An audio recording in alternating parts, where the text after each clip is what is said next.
नमस्कार।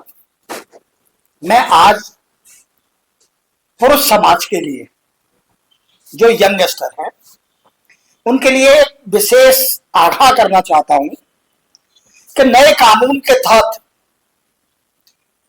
महिला के पास वो विशेष अधिकार मिल चुके हैं कि वो चाहे तो किसी भी पुरुष के खिलाफ जो उससे संबंधित है या संपर्क में है उसके नाम पर एफआईआर करा सकती है।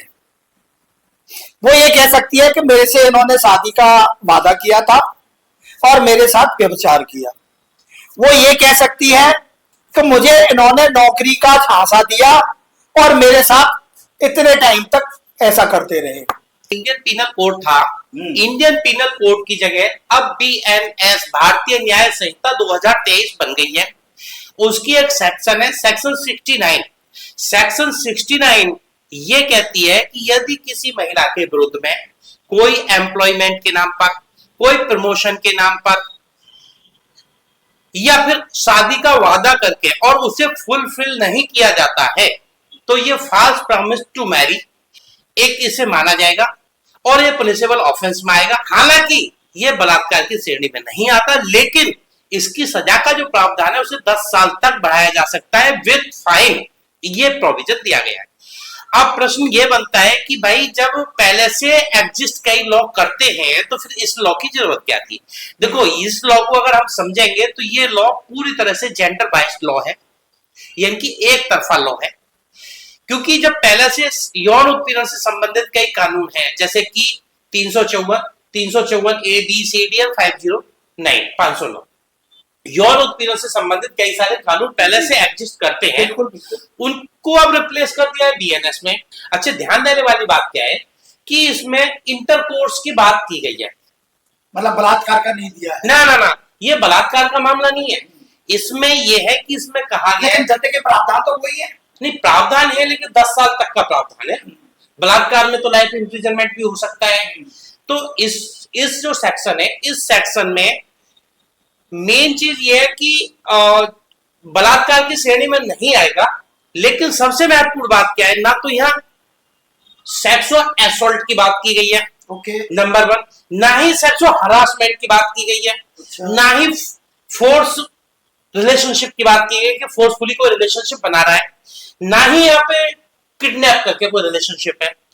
क्योंकि यहाँ पे इंटरकोर्स शब्द है, ध्यान देने वाली बात है। इंटरकोर्स मतलब है संभोग, मतलब है कि फिजिकल कांटेक्ट बनाना, मतलब है शारीरिक संबंध बनाना। इसका मतलब दोनों की सहमति से, यानी कि अगर मैं ये कहूं कि कंसेंसुअल रिलेशनशिप है, ये आपसी सहमति से है, लेकिन इस पे मतलब ये निकल के आता है कि आपसी सहमति तो है, लेकिन लॉ ये कहता है डिसीटफुल मीन्स, यानी कि कहीं से भी छल के तहत या कपट के तहत या झूठा वादा करके बनाए गए शारीरिक संबंध। लेकिन जब शारीरिक संबंध बनते हैं उस समय दोनों की सहमति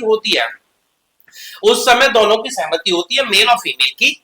लेकिन बाद में क्या होता है कि महिला ये कहे कि मैं तुमसे शादी करना चाहती हूं तो, और पुरुष मना कर दे तो ये सेक्शन एप्लीकेबल हो जाती है। ये मेरा कहना है। लेकिन मेरी नजर में ये जेंडर बाइस्ड है, यानी कि एक तरफा लॉ है। यदि महिला किसी पुरुष के साथ ऐसे शादी का बहाना करके या उसको, क्योंकि महिला भी आजकल काफी ऊंचे ऊंचे पदों पर है, तो महिला भी किसी पुरुष को इस तरीके के आश्वासन देके उनके साथ अगर ऐसा कोई अपराध करे या व्यभिचार करे तो क्या उनके लिए भी ये लॉ कारगर सिद्ध होगा या नहीं होगा। लॉ जब बनाया गया तो उसमें ये ध्यान दिया गया कि महिलाओं को प्रोटेक्ट करेंगे हम, पुरुषों को नहीं करेंगे। ये लॉ सीधा सीधा पुरुषों के विरोध में है और महिलाओं के फेवर में आता है, क्योंकि इस लॉ में सिर्फ महिला से किया गया वादा और बनाए गए शारीरिक संबंध ही पनिशेबल ऑफेंस में। यदि महिला पुरुष के साथ शारीरिक संबंध बनाती है या उसके कोई गिफ्ट देती है, लेती है, या कहीं घूमने जाती है और पुरुष कहता है कि मैं तुमसे शादी करना चाहता हूं, और महिला अगर मना कर दे कि नहीं मुझे तुमसे शादी नहीं करनी, तो पुरुष के पास यह प्रोविजन नहीं है। पुरुष नहीं जा सकता, ना ही कंप्लेंट दे सकता। इस सेक्शन के तहत में पुलिस कंप्लेंट नहीं दे सकता। ना ही पुलिस कंप्लेंट देगा, ना ही पुलिस न्यायालय में जा सकता है इस सेक्शन के तहत। ये सेक्शन ही बनी महिलाओं के लिए, यानी कि यौन से संबंधित जितने अपराध हैं, अगर मैं ये कहूं सभी के साथ में, तो वो सारे अपराध सिर्फ महिलाओं को प्रोटेक्ट करते हैं। वो हमारा कानून मानता है कि महिलाओं का ही यौन उत्पीड़न किया जा सकता है, पुरुषों का तो होता ही नहीं है। इसी तरीके तो कई बार ऐसा हो जाता है कि महिलाएं अपना स्वार्थ सिद्धि ना होने पर गलत इल्जाम भी लगा देती हैं। जजमेंट है, अभी मुझे वर्तमान में याद नहीं है, वो केरला हाई कोर्ट की थी, उसमें भी यही कहा गया था कि कई बार ऐसा देखा गया है कि अपनी कुछ इच्छाओं की पूर्ति या कई ऐसे अपनी अलग डिमांड को मनवाने के लिए भी ऐसे आरोप लगाए गए। एक प्रश्न।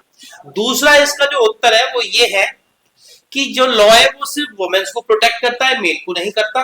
तीसरी बात ये है कि यदि महिला पुरुष से कहती है, पुरुष के साथ फिजिकल कांटेक्ट बनाती है और उससे कहती है कि मैं तुमसे शादी कर लूंगी, तुम भी मेरे साथ मेरी जॉब पे आ जाइए, या शादी का वादा कर देती है, या कोई और जिस तरह जो लॉ में लिखा है इस तरह का यदि महिला पुरुष के साथ करती है, तो पुरुष के पास ये प्रोविजन नहीं है, बिल्कुल नहीं है। उसके लिए भी कोई हेल्पलाइन या किसी तरीके का ऐसा होना चाहिए। देखिए बिल्कुल सही बात है आपकी। मैं उसमें न्याय सेवा दल नाम की ऑर्गेनाइजेशन से पुरुषों के लिए लगातार उनके मानवाधिकार और न्याय दिलाने के लिए कार्य कर रहा हूँ।